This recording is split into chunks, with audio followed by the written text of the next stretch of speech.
Welcome to Business Live. I'm Mark Croskery. In BL tonight, first up, we got the gaming and entertainment giant Supreme Ventures Limited.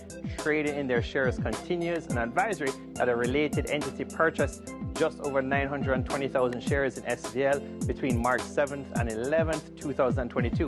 Now, Jamaica Teas Limited came out with pretty good results, especially the manufacturing segment, trading in their shares as well.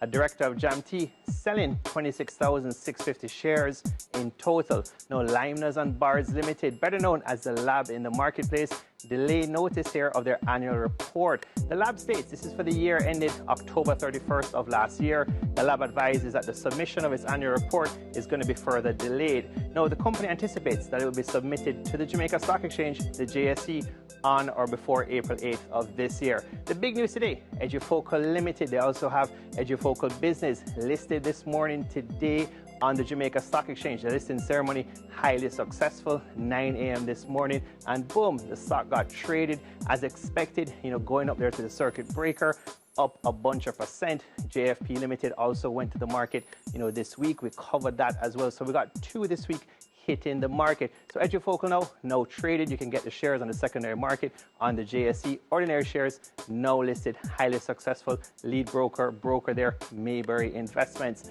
Last up tonight, we got Lumber Depot here.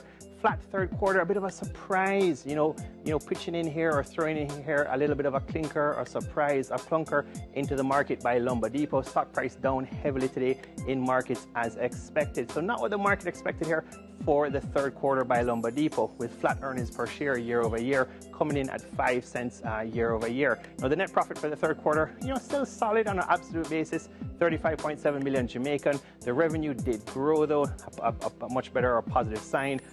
For the quarter, year over year, 400 million Jamaican versus 353 million Jamaican. The year to date or the 9 months results, the earnings in that case were up 42%. But of course, you got to look at the quarter. For the 9 months, earnings per share of 20 cents. Now, the big news, if you look at the top 10 list, we always encourage, viewers, everybody look at that top 10 list as well. Stony Hill Capital Limited, now the lead shareholder with Blue Power Group. This is as at January 31st, 2022 this year. Both holding 16.4518%, let's say approximately 16% of the ordinary shares in Lumber Depot. I'm Mark Croskery. This is Business Live.